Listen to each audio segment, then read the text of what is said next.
안녕하세요. 이번 주 DMQA 오픈 세미나를 진행하게 된 발표자 김정인입니다. 이번 시간에는 Various Normalization Techniques for Deep Learning이라는 주제로 세미나를 진행하도록 하겠습니다. 세미나를 진행하기에 앞서 발표자 소개를 간략하게 드리도록 하겠습니다. 현재 저는 고려대학교 산업경영공학과에 재학 중이며 데이터 마이닝 앤 퀄리티 애널리틱스 연구실에서 석박 통합과정으로 재학하고 있습니다. 저의 관심 연구 분야는 머신러닝 및 딥러닝 알고리즘, 특히 셀프 슈퍼바이즈드 러닝에 관심을 두고 있습니다. 저의 연락처는 아래와 같으니 세미나를 듣고 궁금한 사항이 있으시면 연락 주시기 바랍니다. 이번 세미나는 다음과 같은 순서로 진행할 예정입니다. 먼저 피처 스케일링이 무엇인지를 시작으로 대표적인 방법인 노멀리제이션과 스탠더디제이션에 대해서 비교 설명드리고 노멀리제이션의 다양한 기법에 대해서 설명드리도록 하겠습니다. 마지막에는 전체적인 세미나의 요약과 함께 세미나를 마무리하도록 하겠습니다. 우선 피처 스케일링이 무엇인지에 대해서 알아보도록 하겠습니다. 피처 스케일링은 서로 다른 변수 값에 대한 범위를 일정한 수준으로 맞추는 작업을 의미합니다. 피처 스케일링을 하게 되었을 때 두 가지의 장점이 존재하는데요. 첫 번째는 변수의 범위 또는 단위가 달라서 발생 가능한 문제를 사전에 예방 가능하다는 점입니다. 두 번째는 머신러닝 모델이 특정 데이터의 편향성을 갖게 되는 것을 방지할 수 있다는 점입니다. 이러한 피처 스케일링의 대표적인 방법으로는 노멀리제이션과 스탠더디제이션이 존재하고 있습니다. 피처 스케일링에 대한 이해를 돕기 위해서 제가 하나의 예시를 가져왔습니다. DMQ의 연구실의 4명의 연구원들의 키 몸무게에 대한 데이터, 그리고 정진용 연구원을 제외한 나머지 3명의 상위 사이즈에 대한 데이터를 통해서 그중 정진용 연구원의 상위 사이즈는 과연 몇일지에 대해서 한번 생각해 보도록 하겠습니다. 인간인 저로서는 정진용 연구원이 김창현, 정지훈 연구원에 비해서 몸무게는 적게 나가지만 키는 더 크기 때문에 아마 상위 사이즈는 두 연구원과 마찬가지로 L을 입지 않을까라고 생각을 했습니다. 그럼 인간이 아닌 컴퓨터에게 해당 결과를 예측하는 것을 시켜보도록 하겠습니다. 키와 몸무게에 대한 데이터를 토대로 상위 사이즈를 예측한다고 했을 때 아마 가장 간단한 방법은 키와 몸무게의 수치를 더해보는 것입니다. 정진영 연구원의 키와 몸무게를 더한 그 값과 비슷한 수치를 보이는 연구원이 있다면 해당 연구원의 상위 사이즈가 아마 정진영 연구원의 상위 사이즈로 예측될 것입니다.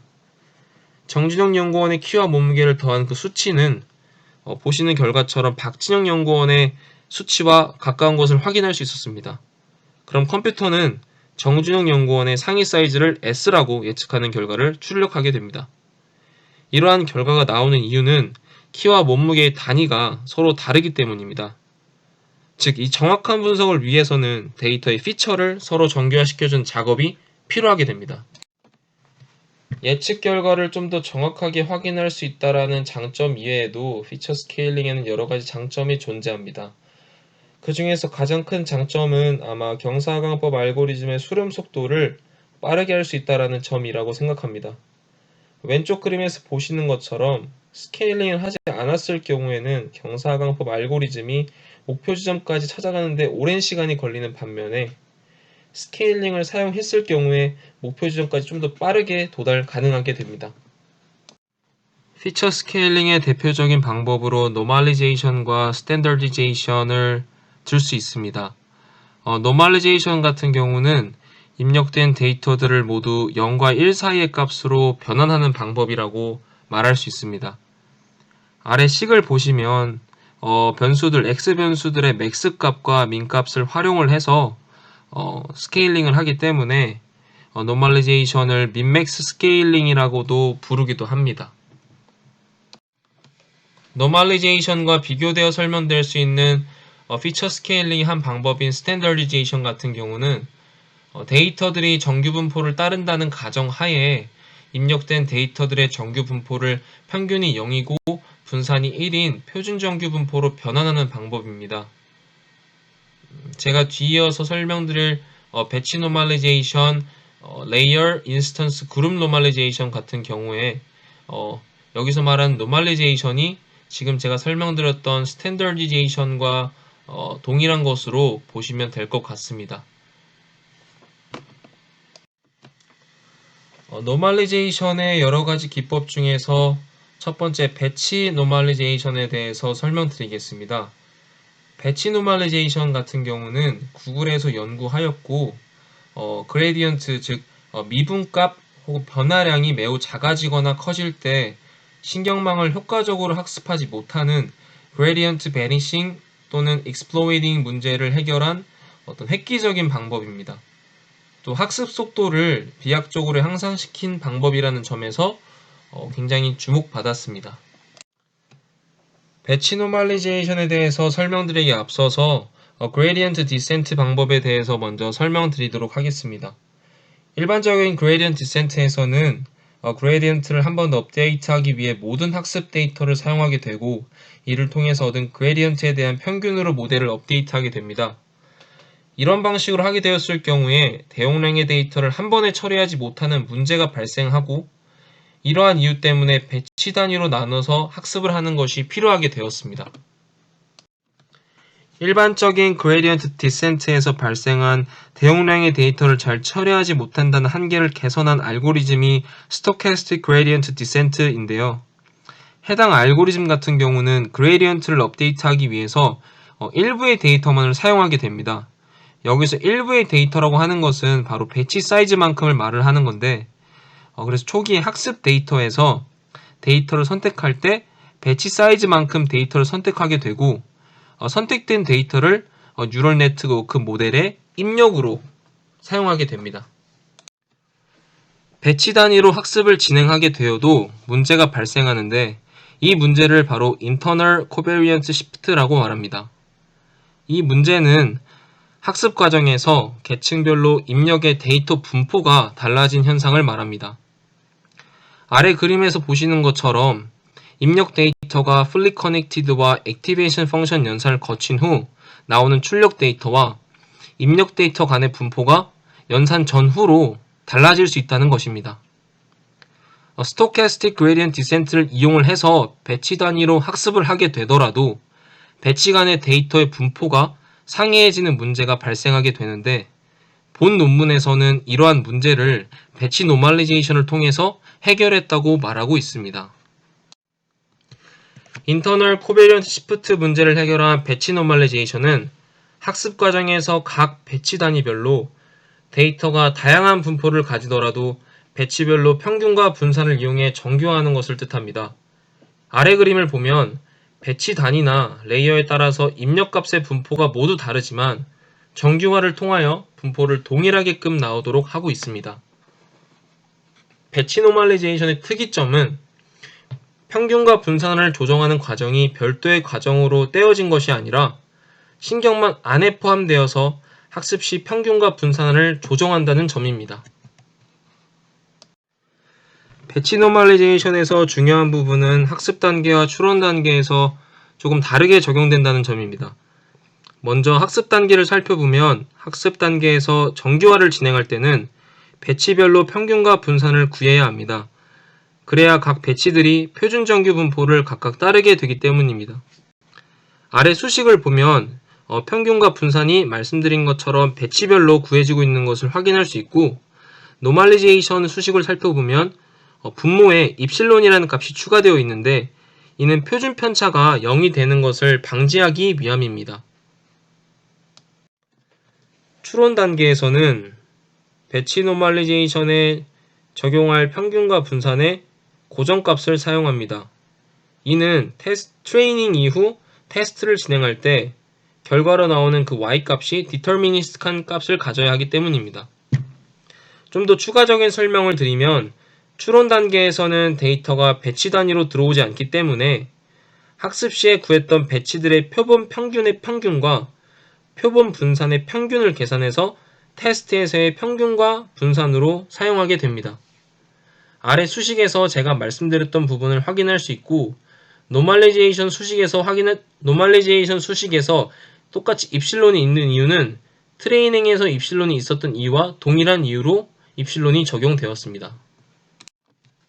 이러한 배치 노멀리제이션이 컨볼루션 레이어에서는 어떻게 사용되었는지에 대해서도 설명드리고자 합니다.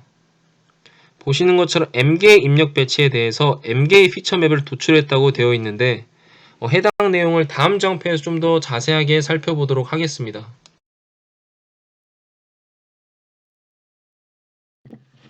M개의 입력 배치에 대해서 M개의 피처 맵을 도출했다는 것의 의미는 아래 그림에서 확인할 수 있듯이 M개의 배치에 대해서 하나의 동일한 필터만을 적용해 M개의 피처 맵을 도출했다는 것을 의미합니다. 배치 노멀리제이션은 이렇게 나온 피처 맵을 하나의 배치로 보고 정규화 과정을 진행하게 됩니다.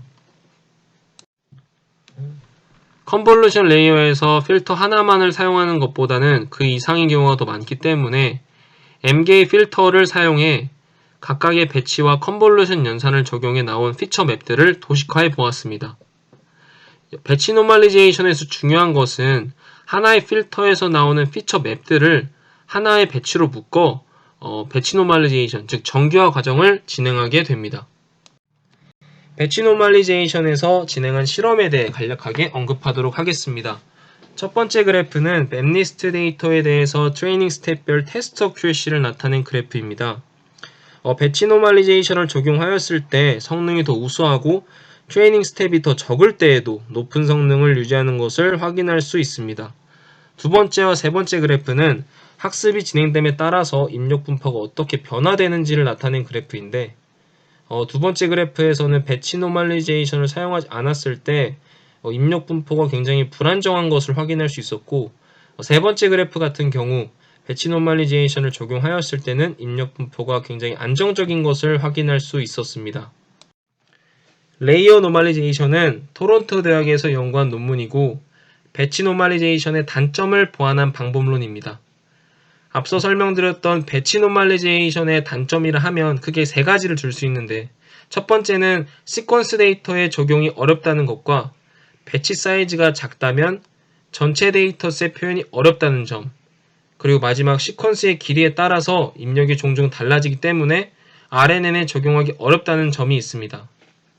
이렇게 세 가지의 단점이 존재하는 이유는 배치에 대한 의존성이 높기 때문에 발생하는 문제라고 볼 수 있습니다. 레이어 노멀리제이션은 배치 노멀리제이션이 배치에 대한 지나친 의존도로 인해서 발생하는 문제점을 보완한 방법론입니다. 그럼 어떻게 보완했느냐? 바로 배치에 대한 의존도를 제거하였습니다. 배치가 아닌 레이어에 기반해서 노멀리제이션을 수행하였기 때문에 배치에 대한 의존도 때문에 발생하는 문제점을 레이어 노멀리제이션에서는 볼 수 없는 것입니다. 아래 그림을 보시면 이해가 조금 더 쉬울 텐데 배치 노멀리제이션 같은 경우는 배치를 기반으로 해서 노멀리제이션을 수행을 하고 있고 레이어 노멀리제이션 같은 경우는 레이어를 기반으로 해서 노멀리제이션을 수행하고 있습니다. 이러한 레이어 노멀리제이션 같은 경우는 배치를 기반해서 계산하지 않기 때문에 트레이닝과 테스팅할 때 동일한 연산을 할 수 있게 됩니다.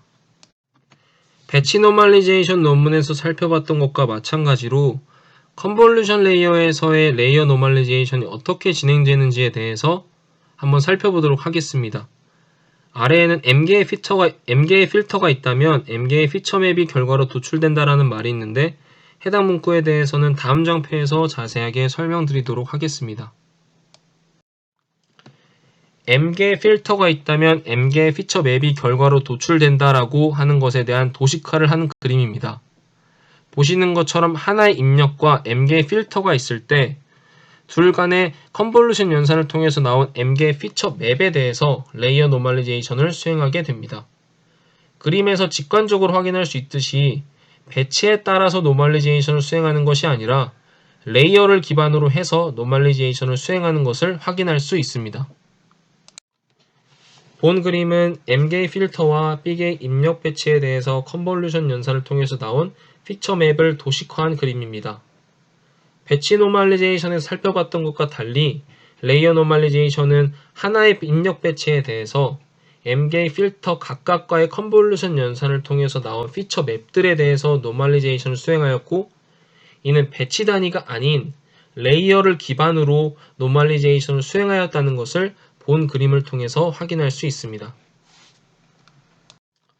레이어 노멀리제이션에서 진행한 실험에 대해서 언급하도록 하겠습니다. 본 실험은 질문에 포함된 빈칸에 대해서 알맞은 단어를 예측하는 실험입니다. 해당 실험을 위해서 LSTM 배치 노멀리제이션을 적용한 두 가지 모델, 레이어 노멀리제이션을 적용한 LSTM 이렇게 총 4가지의 모델을 사용하였고, 그래프를 통해서 확인할 수 있는 것은 레이어 노멀리제이션을 적용한 모델이 에러 레이시 가장 빠르게 수렴하고 더 좋은 성능을 보인다는 점입니다. 특이점으로는 배치 노멀리제이션 같은 경우 스케일 파라미터를 0.1로 할 때 가장 좋은 성능을 보인다는 점에서 스케일 파라미터 초기 설정에 큰 영향을 받는다는 것을 알 수 있었고, 레이어 노멀리제이션 같은 경우 스케일 파라미터를 1 또는 0.1로 했을 때 성능에 큰 차이가 없는 걸로 봐서는 스케일 파라미터 초기 설정에 큰 영향을 받지 않는다는 것을 확인할 수 있었습니다. 다음으로는 인스턴스 노멀리제이션에 대해서 소개해 드리도록 하겠습니다. 본 논문은 러시아 사립연구소에서 연구했고, 이미지 스타일 트랜스퍼의 성능을 올리기 위해서 등장한 방법론입니다. 이미지 스타일 트랜스퍼에서 배치 노멀리제이션을 적용했을 때보다 인스턴스 노멀리제이션을 사용하였을 때 성능이 더 향상된다는 것을 실험을 통해서 확인하였습니다. 인스턴스 노멀리제이션에 대해서 소개해드리기에 앞서서 스타일 트랜스퍼라는 것에 대해서 간략하게 소개해드리고자 합니다. 스타일 트랜스퍼라는 것은 A라는 컨텐트 이미지와 BCD에서 볼 수 있는 스타일 이미지가 주어졌을 때 A라는 컨텐트 이미지의 주된 형태는 유사하게 유지하면서 BCD에서의 스타일 이미지의 스타일과 유사하게 바꾸는 것을 스타일 트랜스퍼라고 합니다. 드디어 인스턴스 노멀리제이션에 대해서 소개해 드리도록 하겠습니다. 인스턴스 노멀리제이션은 배치 단위가 아닌 각 이미지에 대해서 개별적으로 노멀리제이션을 진행하는 것을 말하는데요. 컨볼루션 레이어에서의 인스턴스 노멀리제이션이 어떻게 진행되는지에 대해서 한번 알아보도록 하겠습니다. 아래 보시는 것처럼 M개 입력 배치에 대해서 M개의 피처 맵이 도출된다고 되어 있는데, 다음 장표를 통해서 해당 문구가 무슨 말을 하는지에 대해서 함께 알아보도록 하겠습니다. M개의 입력 배치에 대해서 M개의 피처 맵을 도출한다는 문구는 사실 컨볼루션 레이어에서 배치 노멀리제이션이 어떻게 진행되는지를 살펴볼 때 이미 봤던 문구인데요. 다시 한번 살펴보면 M개의 배치에 대해서 하나의 필터와의 컨볼루션 연산을 통해서 M개의 피처 맵이 도출됩니다. 여기서 배치 노멀리제이션과 인스턴스 노멀리제이션의 차이는, 배치 노멀리제이션은 하나의 필터를 통해서 나온 M개의 피처 맵 전부에 대해서 노멀리제이션을 수행하지만, 인스턴스 노멀리제이션 같은 경우는 전부가 아닌 각각 하나의 인스턴스에 대해서 노멀리제이션을 수행하게 됩니다. 그림에서 보는 것처럼 피처 맵 하나에 대해서 노멀리제이션을 각각 수행하게 됩니다. 앞서 설명드렸던 배치 노멀리제이션과 레이어 노멀리제이션에서 본 것처럼 M개의 필터와 B개의 입력 배치가 있을 때 그 둘 간의 컨볼루션 연산을 통해서 나온 피처 맵을 도식화한 그림인데, 배치 노멀리제이션과 레이어 노멀리제이션과 달리 하나의 필터를 통해서 나온 여러 개의 피처 맵이 있다 할지라도 하나의 피처 맵에 대해서만 노멀리제이션을 수행하는 것이 인스턴스 노멀리제이션입니다. 인스턴스 노멀리제이션에서 실행한 실험에 대해서 간략하게 언급하도록 하겠습니다. 본 실험에서는 서로 다른 제너레이터 네트워크를 사용해서 배치 노멀리제이션과 인스턴스 노멀리제이션의 성능을 비교하였는데, 빨간색 선을 기준으로 좌우로 서로 다른 제너레이터 네트워크의 결과이고, 파란색 선을 기준으로 위아래로 배치 노멀리제이션을 사용했을 때와 인스턴스 노멀리제이션을 사용했을 때의 결과입니다. 실험의 결과로는 인스턴스 노멀리제이션을 사용했을 때 두 개의 제너레이터 네트워크의 성능이 배치 노멀리제이션을 사용했을 때보다 더 개선되었다는 것을 확인할 수 있었습니다. 마지막으로 그룹 노멀라이제이션에 대해서 설명하도록 하겠습니다. 그룹 노멀라이제이션은 페이스북 AI 리서치에서 연구했고, 레이어 노멀라이제이션과 마찬가지로 배치 노멀라이제이션의 단점을 개선하기 위해서 제안된 방법론입니다. 여기서 말하는 단점은 배치 사이즈를 작게 설정할 경우에 배치 노멀라이제이션은 상당히 좋지 못한 성능을 낸다는 점인데요. 그렇기 때문에 오브젝트 디텍션 또는 세그멘테이션과 같이 고해상도 이미지를 사용하기 때문에 작은 배치 사이즈는 필수적으로 요구하는 태스크에서는 배치 노멀라이제이션이 그렇게 좋지 못한 성능을 낸다는 것입니다. 그렇기 때문에 배치 크기가 극도로 작은 상황에서도 배치 노멀라이제이션 대신에 사용한 좋은 노멀라이제이션 방법론을 연구했고, 그것이 바로 그룹 노멀라이제이션입니다. 그럼 바로 그룹 노멀라이제이션이 컨볼루션 레이어에서 어떻게 진행되는지에 대해서 살펴보도록 하겠습니다.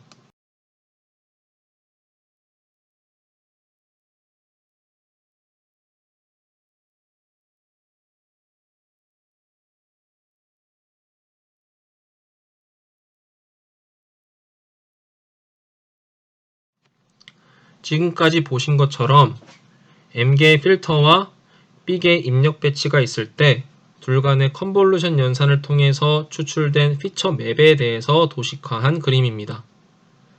언뜻 보기에는 두 번째 논문, 즉 레이어 노멀라이제이션과 똑같은 거 아닐까라는 생각을 하게 될 테지만 실제로는 두 노멀라이제이션은 똑같지가 않습니다. 그 이유에 대해서는 다음 장표에서 천천히 설명드리도록 하겠습니다. 그룹 노멀라이제이션은 이름에 그룹이 붙은 것처럼 여러 개의 피처 맵에 대해서 그룹을 형성하게 되는데요. 이 부분에 대해서 수치적으로 조금 더 자세하게 설명드리면, 만약에 96개의 피처 맵이 존재하고 그룹의 수를 32개라고 가정하였을 때 그룹당 채널의 수, 즉 피처 맵의 수는 3개로 지정되게 됩니다. 이렇게 3개당 하나의 그룹으로 지정된다면 이때 한 그룹 내에서 평균과 분산은 개별적으로 계산을 하게 되고, 별도로 계산된 평균과 분산을 통해서 각 그룹에서 개별적으로 노멀라이제이션도 수행하게 됩니다. 이러한 부분에서 레이어 노멀라이제이션과는 차별성을 보이고 있습니다. 그렇다면 만약에 그룹의 수가 1이라면 어떻게 될까요? 피처 맵의 수가 96개라고 가정하고 그룹의 수가 1이라면 그룹당 채널의 수, 즉 피처 맵의 수는 96개가 됩니다. 이때는 그룹 노멀라이제이션이 레이어 노멀라이제이션과 동일한 연산을 취하게 되는 것입니다. 그렇다면 만약에 그룹의 수가 m개라면 어떻게 될까요? 필터들의 수가 m개이고 하나의 입력 배치가 있을 때 이 둘 간의 컨볼루션 연산을 취하게 되면 아마 m개의 피처 맵이 나오게 될 겁니다. m개의 피처 맵과 그룹의 수가 m개일 때 그룹당 채널의 수, 즉 피처 맵의 수는 아마 1이 될 겁니다. 이때는 그룹 노멀라이제이션 연산이 인스턴스 노멀라이제이션 연산과 동일하게 진행된다고 할 수 있습니다. 그룹 노멀라이제이션에서 진행한 실험에 대해 간략하게 설명드리도록 하겠습니다. 아래 그래프는 배치 사이즈가 32일 때부터 2까지 줄여나가면서 배치 노멀라이제이션과 그룹 노멀라이제이션의 성능의 차이를 보여준 그래프입니다. 배치 사이즈가 32일 때는 배치 노멀라이제이션의 성능이 그룹 노멀라이제이션보다 더 좋았지만, 배치 사이즈가 8부터 2까지는 배치 노멀라이제이션 성능이 그룹 노멀라이제이션 성능보다 현저히 떨어지는 것을 확인할 수 있습니다.